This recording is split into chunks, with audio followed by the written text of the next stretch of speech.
Hello, I'm Rahul, and today I'm going to talk about happiness. I think that if we really are honest with ourselves, then one thing is certain. Deep down, each one of us just wants to be happy in life. And everything that we are doing in our life is an attempt to reach towards that happiness. We are thirsty for happiness and we want to quench our thirst. The second thing to be understood about happiness is that it is really a subjective experience. What might give me happiness might not give you happiness, because different people have different ideas about happiness depending on their conditioning, depending on their life experiences. However, broadly speaking, all that we conceive about happiness can be divided into two different parts. One is pleasure and the second is bliss. Let's try to understand both. In the name of happiness, what most of us are seeking is just a pursuit of pleasure. And pleasure exists at two different levels. First is physiological level and second is psychological level. At physiological level, pleasure is primitive. It is animalistic. It is something of the body. You are hungry and you get some food, there is pleasure in it. You have an urge to indulge in sex and you indulge in sex, there is pleasure in it. You are tired, you lack comfort in your life. The moment you get some comfortable environment, there is pleasure in it. So at physiological level, our pleasure is not different from the pleasures that any life form, any animal or any insect feel. At psychological level, pleasure becomes a little more refined, cultured, human. If you have the capacity to enjoy a good piece of music, then there is pleasure in it. If you can enjoy a good piece of literature, then there is pleasure in it. If you can enjoy the art, looking at an art piece, if you can become really ecstatic, there is pleasure in it. These are the psychological aspects of pleasure, all that human culture has created. Now, if you're going to carefully analyze your idea of happiness, you will find that it will fall into these two categories of pleasure. You can say that my idea of happiness is to become successful, to earn a lot of money. But behind all the success and money, all you want to enrich is your physiological and psychological aspect of life. You want certain pleasure. You are seeking pleasure. And it's perfectly fine to pursue pleasure. But the problem is that we overlook its limitations. We just focus on the positive side. We don't see how limited this pleasure is. So the first limitation of pleasure is that it always comes from the outside. You cannot say that my pleasure comes from within. It is always dependent on some external object, and you always end up becoming the slave of that object. For example, if you are someone who is in a relationship, and if in relationship pleasure is the only thing that binds you together, then you will become dependent on your partner for pleasure. Then you will become slave to your partner. This is what happens to a lot of people. And every aspect of pleasure just is dependent on something that exists outside of you, be it physiological or psychological pleasure. So it's not your own. You always end up becoming a slave to the object of pleasure. The second limitation is that pleasure never lasts. It is not at all biologically possible to sustain pleasure, because eventually pleasure is just a little change in your brain chemistry, right? For example, you wanted a certain car, and now that you have got it, there will be a short-term changes in your brain chemistry. There will be a short-lived high, the high of excitement and the thrill of owning a new car. But once you're going to become familiar to that new car, the excitement will fizzle away and your happiness level will get back to its usual level. And this is where the third limitation arises. We are stuck in a perpetual pursuit of pleasure. We just want to relive this short-lived high again and again. And again we go on changing the object of our pleasure. Today we have a 1-bedroom apartment.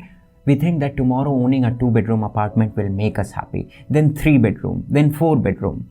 And the nature of pleasure is to remain unfulfilled. We fail to see this thing. It is like a horizon. You can rush towards the horizon, but you will never reach. Wherever you will reach, you will find that the horizon has receded back, and the distance between you and your desire always remain the same. In the same way, the distance between you and the fulfillment of pleasure always remains the same. Today you have a 1-bedroom apartment and the happiness lies in the 2-bedroom apartment. The day you're going to get the 2-bedroom apartment, the happiness will recede further. And the distance between you and the happiness will always remain the same. So it is an endless race. You will never reach anywhere. So these are the limitations that we have to keep in mind when we are pursuing pleasure in life. Now, bliss is a totally different dimension. You will be surprised to know that happiness has its opposite. It's unhappiness.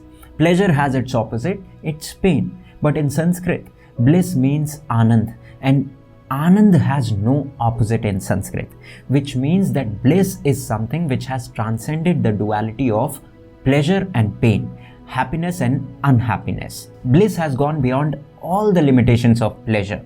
In pleasure, the first limitation is that you are always dependent on some external object for your pleasure, and you end up becoming a slave to that object. You just become a beggar who is asking for pleasure. In bliss, you are not at all dependent on anything outside of you. Bliss is something that is your own. It springs from within. So there is absolute freedom in bliss. You are not at all dependent. The second limitation in pleasure was that it never lasts. It is always temporary. The moment you think that you have got the pleasure, it gets out of your hand. It is very elusive. But bliss is totally different. Bliss is something which always remains because you are not at all identified with the pleasure and pains of life. Bliss is more in line with contentment and satisfaction. It is not at all like the excitement and the feverish thrill. In bliss, you are absolutely free. You are not seeking anything. You are situated calmly in the deepest core of your being. Now the question arises that how to tap into bliss. First of all, you need to understand that we are living a life of deep identification. If pleasure comes to us, we think that we have become pleasure. If pain comes to us, we think that we have become pain. We cannot observe the pleasures and pains of life as something which is happening to the body and mind. We think that I am the pleasure, I am the pain. And this is what identification is.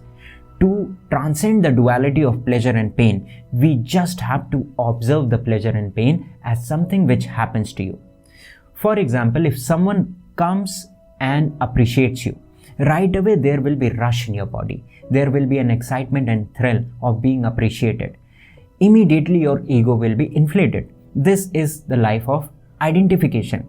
If someone comes and criticizes you, right away the rush will become the rage. You would want to punish the person. You will be angry and the ego will be deflated.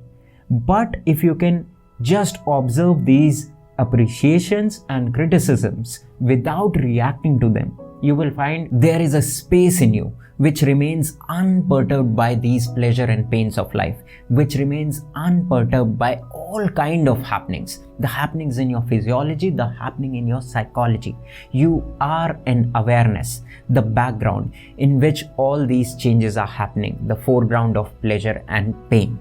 This is how you tap into the blissful state. The second thing I want you to understand is that it's very easy to observe the low intensity event of your life. If someone comes and appreciates you, you can observe it without reacting to it. But if you are fired at your job, you cannot observe it. There will be rage, there will be sadness. So begin with the low intensity positive events, because it's also a little difficult to observe the negative events. So begin by observing low intensity positive event. Then step up to low intensity negative event. Then step up to high intensity positive event. Then step up to high intensity negative events. And this is how you're going to spread your awareness to every area of life. This is how you're going to become rooted in the deepest core of your being. This is how bliss will flower in your being. So I hope that I have clearly explained the difference between pleasure and bliss. And even if you want to pursue pleasure in your life, you are going to pursue it knowing its true nature, knowing that it is not going to give you lasting happiness. And bliss is something which you should work towards. Bliss is something which is your own.